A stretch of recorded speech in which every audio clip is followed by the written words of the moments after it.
Hello YouTubers, it's Championdjk coming at you again with another video, and this is going to be like a part 2, I guess, of my first annual Collectors Nationals experience. So I've never been to one of these conventions before, neither the one in LA that they hold every year or the one that they hold on this side of the US typically. I've never been to any of them, so I decided went to Lombard, Illinois is where it was, if you did not know that. And I decided to go ahead and go to this one because it's the closest it's probably ever going to come to where I live. It was in driving distance, and so I had to drive about 3 hours to get there. I took me and my buddy Suresh and Crazy Todd all rode together, and it was a great time. So I'm just going to kind of describe how it went for me as a first-time attendee of one of these events. Because as you walk around these events, you realize that a lot of these people have been to almost all of them. It's got quite a loyal following.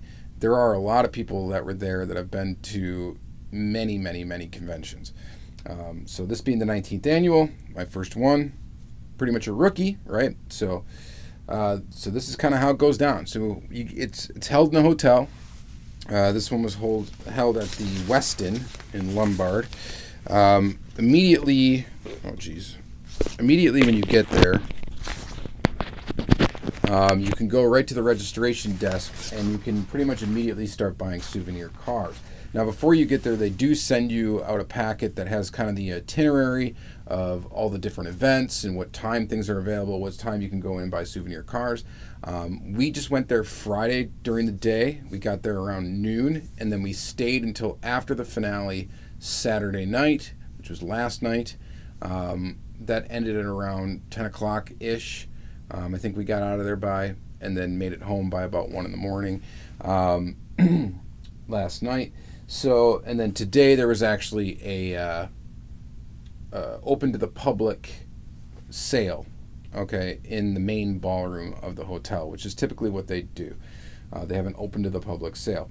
Now, you can go there as early as like Monday, I think, is what some people went there for. Some people were there all week, so they started there Monday, were there the entire week. That's just crazy. I don't know if I could have handled it being there that long, but we did have fun. So anyway, when you go there, you get there, you register, they give you your event pass and a lanyard. Your event pass kind of goes out here, it can come out of this little plastic thing that's on a Hot Wheels lanyard. And then this is what the event pass looked like this year. I'm sure it looks similar in other years. This was mine. And then that's how they check off and keep track of what cars you got so that you don't get too many cars. So it's on your event pass with your name. So you need an ID. It's got your like RLC number on here and your ticket number and whatnot. So it's got that information on there. So it shows you're an RLC member, and then it also shows that you have an event ticket. So you don't need to bring like a physical ticket. You just bring your ID.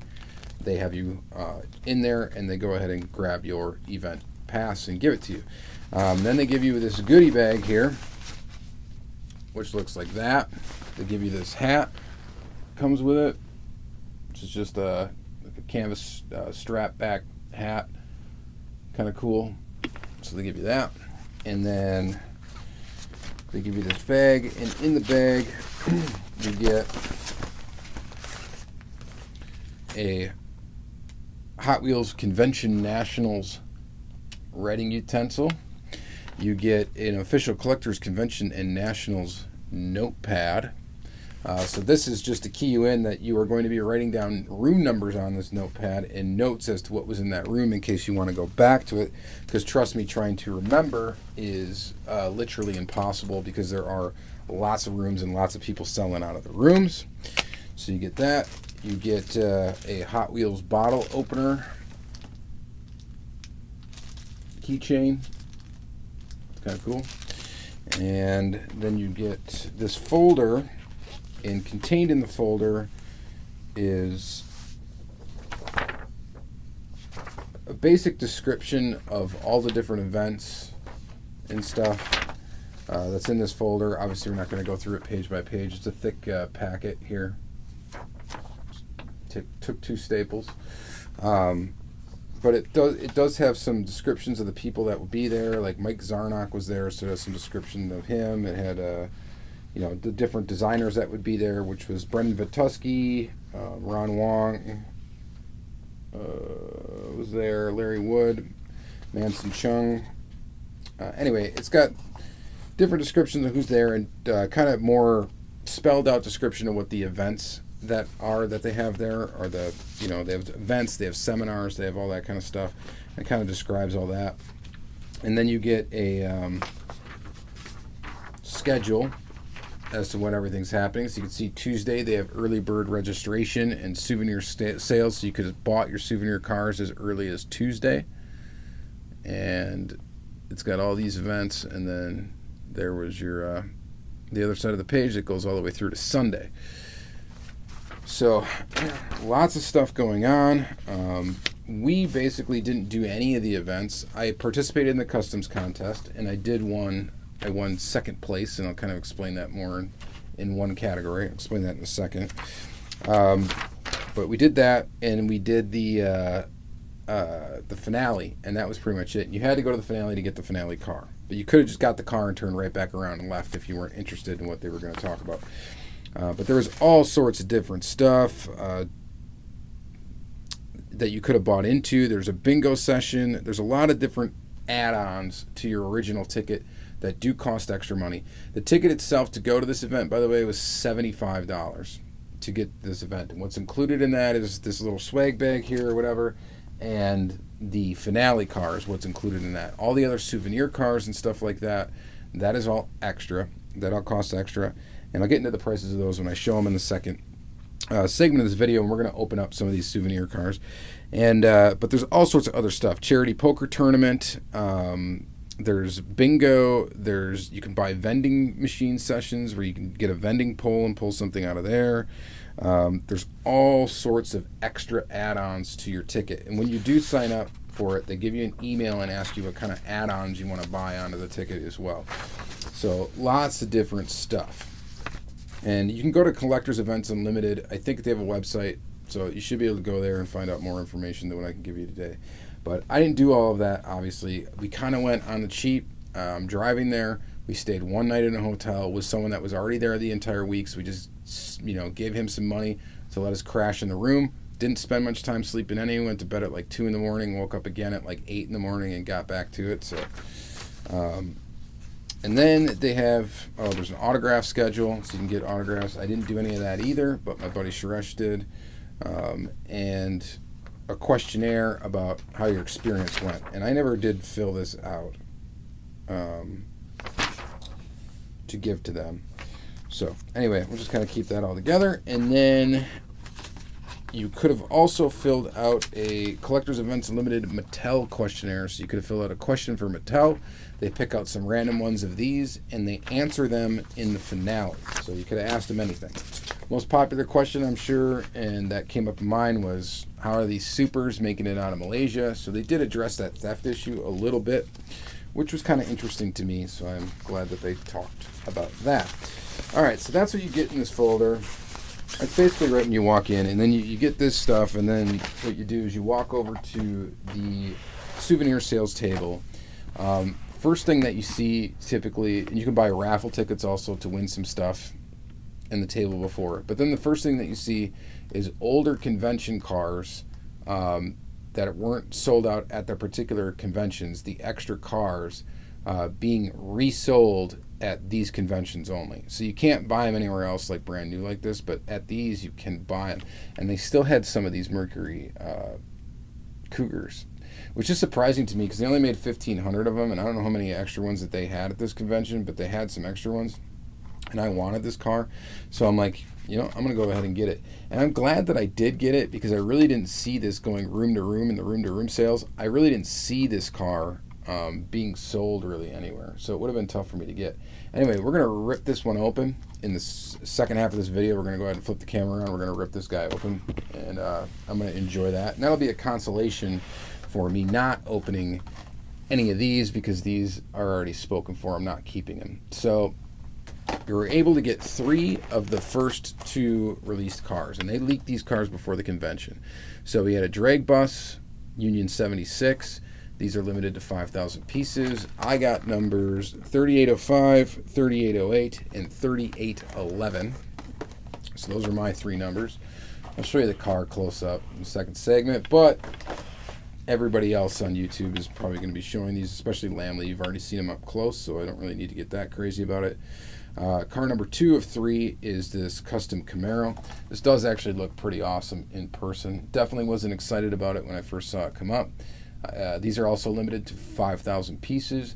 That is 3502, 2,119, and 1,142. So neither of them very low numbers, but nice car, maxed out, got 3, and pretty much already flipped them. So those are gone. And then there is the dinner car. The dinner is Thursday night. The dinner always celebrates a Hot Wheels designer. This one was Championdjk, who designed the DeLorean, and who I guess owns a DeLorean. Personally, see, I don't know too much, by the way. I don't know a great amount about the Hot Wheels designers. I don't really get caught up in all of that. I really just care about the cars mostly. So I'm not too crazy about that stuff, but I didn't get the dinner. I think the ticket to the dinner is around $100, and it includes 1 car. So that is an add-on to your ticket. You don't get to go to the dinner just because you buy a ticket. This was the 1 car I was interested in. Thankfully, I had friends that were going to the dinner, and asked all 3 of them, and pretty much all 3 of them would have came through for a dinner car. But they're the only ones that are allowed to get them. So the car that comes with the dinner has a dinner sticker on it, and that's limited to a certain number. And then they do make 4,000 of these, though, so you're able to, after the dinner, buy extras. So you can buy 3 extra in the first round, but then you're allowed to get back into line and buy again, and you can keep doing that until they're gone. So one of my buddies bought 10 of these, ended up with 10 of these DeLoreans. So anyway, I just wanted 1, and this was the car. This was the car I was excited about, and we are going to open this up in the second segment of this video. So I will open up that one. And then the other thing that you can get is this RLC pink party car, I guess is what they call it, even though there really is no party associated with it, I guess. You get this and you get a raffle ticket. Oh, by the way, so these were, I believe, $35 plus tax to buy, okay, if you bought extras. These were $28 plus tax, $28 or $29 plus tax. Okay, same as the Camaro. So tax in Lombard, Illinois, by the way, is like 8%. So you can do the math there and figure out how much all that was. These Redline were just $20 straight up, cash, $20 cash only. They would not accept credit cards for these. To get this one. So this is the custom Corvette. It is pretty. It does look very, very nice. I have not sold it yet, but I probably will sell it. And one of the reasons why I probably will get rid of it now is because a lot of the times these cars will come up later in the year and be available to RLC members, whether you went to the convention or not. So I believe we will get a chance at snagging another one of these. So, and then your finale car. So the finale car is this one here. I was actually pretty excited about this, it being a van, this Dodge A100. So this is one I am keeping and will open. We'll open it up in the second segment. And I like it quite a bit. I think it's pretty awesome. We will take a deeper look into it. Now, the strange thing about this is it says on the back that these are limited to 4,000 pieces. Okay, and 4,000 of them were made. Okay, but they do only give out however many to the people that showed up to the finale, and they only sold, I think, 1,400 tickets or 1,500 tickets, somewhere in that realm.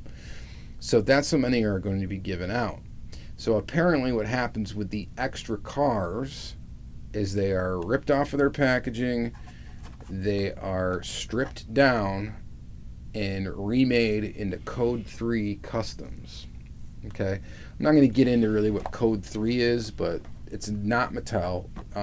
So these could show up as like bingo cars or something like that in future conventions, but with a different livery and different deco. These will get stripped down. These will get reused. Okay, and the packaging will be destroyed. At least that's what we were told at the convention. Okay, I don't know. I'm not going to say either way whether that's an honest answer to why it says limit of 4,000 on here. And since they hand out random numbers, you could get any number between 0 and 4, 1 and 4,000. Obviously, they don't hand them out in sequential order. So I've got number 1529, which is actually probably a higher number than actually what was given out. So that's kind of confusing. I don't know why they wouldn't just re-sticker them then too to show that there's only, I don't know. It's weird, but I guess it is what it is. The minimum run on these to get these made, apparently they have to get like 4,000 made, but so I guess they just got to reuse them to save money for Code 3 cars. They just use them for that. I don't know. All right, so that's that story. Secondly, here's a quick look at this trophy. I won this for the customs contest. We're going to go ahead and flip the camera around now. I'm going to go ahead and show you the custom that won this contest. We're going to crack open these 3 cars. And I'm going to crack open just a couple other things that I bought at the collection we'll take a look at and at the convention. And yeah, we'll take a look at that and I'll kind of talk a little bit more about the experience and what I thought it was like. If I had fun, would I do it again? We'll get into that. All right. Let's go ahead and flip the camera around. All right, so what you're looking at here is the custom that I won second place in the amateur spicy category custom competition. Yeah, I think that's how you'd word that. Let's just take a look here. Second place custom car contest amateur spicy category.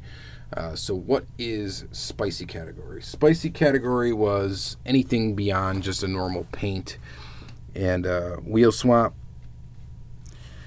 And since I added lights to this one, I had to put it in the spicy category. And then there's a category after spicy that is hot, which is all sorts of body modifications using, styrene and all sorts of crazy stuff for custom. So it wasn't quite a hot custom. It would qualify as spicy. Then there's a pro category in each one of those as well. And the pro category for the custom contest is for past winners and professional customizers. So I am not a professional customizer, and this custom was actually made a couple of years ago. But I decided just to bring a couple of my old customs along just to enter into the contest since I've never been to the thing before. And lo and behold, one of them got second place, and that was this one here. The first place car, if you do want to find out, I believe you can go on Facebook and go to Hot Wheels Nationals Convention Pictures or something like that. There's a site where it's a bunch of pictures at the convention, and you can see who won all the different ones. I was pretty happy because I had to turn the lights on, basically. They turn on by a switch, and then I had to leave the car there, for a couple hours. So the lights had to stay on for a couple hours, and they stayed kind of bright, kind of dimming down a little bit, but pretty neat little thing. I also entered into that same category, this Chevy truck. I did this one. This one's got a little bit of lifted suspension to it, so that would also qualify as spicy, and then it's also spicy because of the lights, not mild. And in addition, they also have a kids customizing contest too, by the way. I should say that. And then I also entered in this into the mild category, which is my custom Chevy Bel Air 55 gasser. It's a nice custom. So the way that customs are basically evaluated by judges. That's how they do it. So apparently mine impressed the judges enough. And I had a feeling mine won because when I got back to pick it up, one of the judges was asking me questions about it and stuff like that. So I had kind of an idea that I was going to that my name was going to get called for that spicy category. And it did, and it was pretty cool. Felt pretty good. Pretty awesome. All right, so there's that. Oh, and here's a quick look at the trophy close-up in case you want to. So it just got this pretty heavy base, 2019. It's got that. And then as we go up it, it's got a pretty nice look to it. And then the car actually looks really nice that's on it too. Let me see if we can get that in the camera here. It's going to be tough, but here it is. And this is a Code 3 custom. And it's actually done really well. Actually quite fantastically done. I actually might take this car off of the trophy and just put it in my collection as a Code 3 custom. All right, so there's that info. And then just a quick look. I know I don't need to show these too much, but yeah, it's nice looking. Just not going to keep it. I'm not collecting drag buses, and I don't collect Camaros either. So these are going bye-bye. At least the drag, I have one Camaro technically left. This is also going bye-bye. She is pretty in pink, but yeah, done. All right, let's go ahead and open up. Let's open up. Let's open up the DeLorean first. And while we open up, let's kind of talk about this convention. So basically, you go room to room, right? That's really what I was there for. I was there for going room to room sales. I was there for meeting people. I wanted to see some people. I thought it would be nice to meet some people, maybe from Instagram that I've been following, stuff like that. Just kind of run into some folks and meet them and have a good time. And that's basically what happened. I did get recognized for my YouTube channel almost immediately upon walking in the building. That was pretty cool. But other than that, and a handful of times, I really didn't get recognized all that much from YouTube. And a lot of the collectors there were actually generally older gentlemen, and a lot of redline collectors. But let's open up this real quick here. Be kind of careful with it. So it's got a blister on one side. The card art, by the way, looks really good. It's got like a glossy part of the card and like a not glossy part of the card, so it does look pretty sweet. So again, this one's number 3004. And here is the car. So one thing really cool about this car is it got like a brushed stainless steel look to it.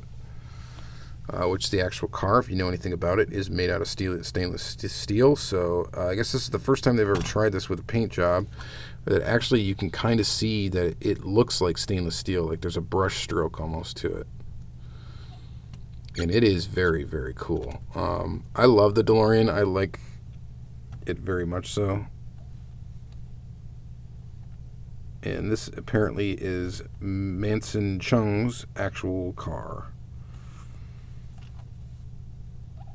It's got some convention information right there, which is pretty neat. And of course it's got these gull-wing doors, which close pretty nicely. This is only the second time that they've made this casting with an actual opening door. The first time was an RLC piece, and then this second one being a convention piece. When these first came out on that Thursday, they were selling for like $100 a piece on eBay and all that stuff, but the second day of the convention, that price dropped significantly, and people were selling them out of their rooms for like $45. So it's got a little paint flaw right there in the door area. It's kind of hard to see, but not bad. Really a good looking car. I guess the easiest way to open these doors is to kind of pull up on the mirrors, and they open up. The mechanism for them opening is pretty decent.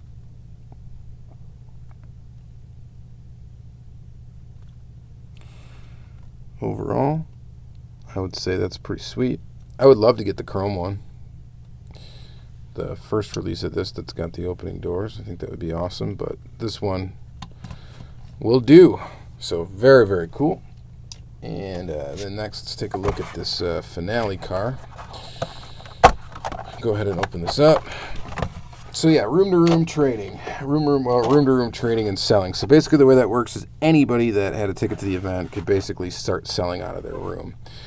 Could sell a bunch of stuff out of their room. And there's a lot of people that were selling. There were like, I guess, some hobby dealers that were there that were selling. The guy from Carney Cases was there, was selling cases out of his room.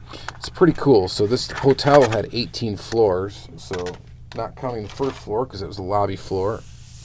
You had 17 floors basically to walk up and down, so you definitely need to bring your walking shoes for this. So pretty cool. St. Louis, Oklahoma City, Amarillo, Flagstaff, Winona. So that's got to be listing towns along the line of Route 66, I would assume. Route 66, Chicago to LA and back. Route 66 hauling it. It's a 66 van, so pretty cool deco for it, I would say. Nice looking kind of a metal flake olive-ish green. I really like this. I think this is great. There's some people that weren't too excited about a Dodge A100 being the finale car, but I was happy that it was a van, and I'm definitely keeping this one. It's got a really cool deco to it, and I think it looks quite awesome. That to me was the best convention car, aside from the DeLorean. I thought this was really the best.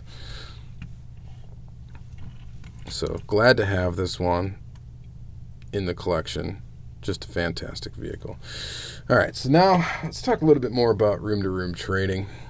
Maybe as we look at this Auto Art Bugatti, which quite possibly is the coolest thing that I found. Now, you will find a lot of Hot Wheels there, tons of them. You will also find that a lot of the rooms have very identical things in them. And so a lot of people have the same Supers, the same convention cars from years past, the same this, the same that as other rooms. It is mostly Hot Wheels, but you will find other brands there. As you saw, if you saw my previous video, you saw what I picked up, which I actually picked up was mostly other brands besides Hot Wheels, because it's, kind of, to be honest, is more into what I'm collecting lately. So I went room to room.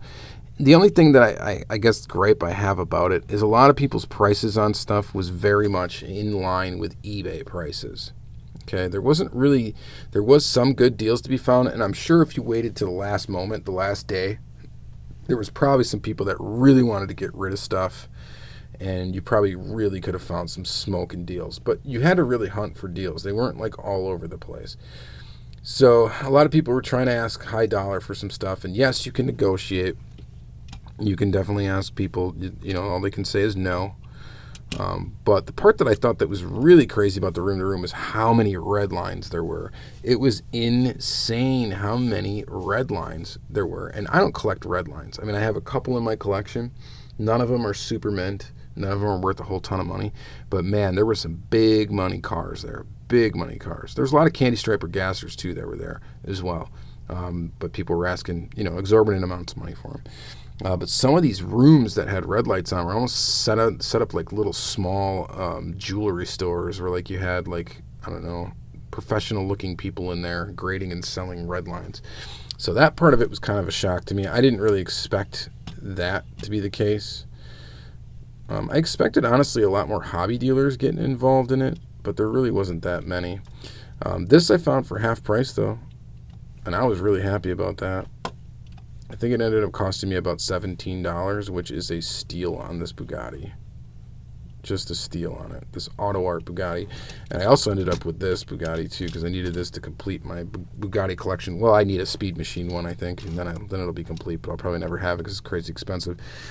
I do have the red satin one, and I've got the blue one, and they're still on cards, so seeing prices on those at the convention made me think I should sell them. But very cool. Got this white one from my buddy Dan. Really pale in comparison to this Auto Art one, obviously. Just fantastic. So yeah, you could find other brands there. It was possible. But mostly what you found was, there was a lot of, no offense to anybody, there was a lot of older gentlemen there that were really into the vintage stuff and really into Blackwells and Redline stuff.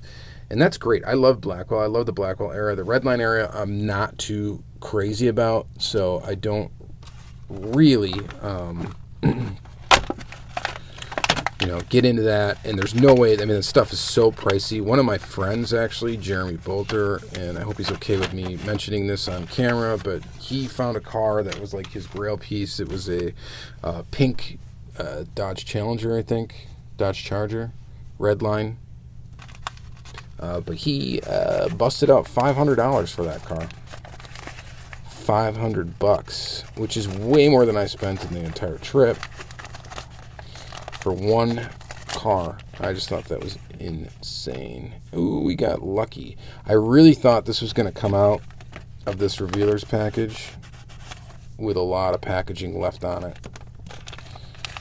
but it did not. And I was missing this Lamborghini Diablo for my collection. So now I got a mint one blister pull in the collection, and I got that for $5. I think it was $5. I think I might have offered him $4 for it. You just got to get used to doing that too when you go to these places. Is just really not paying what the sticker price is. Just saying, hey, will you take this? They can always say no to you, and you can say, you know, but no matter what they do, they're going to come back with some lower price than what's on the tag. So I try to be realistic, and I'm just like, hey, can you give me this for $4? Hey, can you give me this, you know, for $1 less or something than what they had it on? And then the $1, but it adds up over time.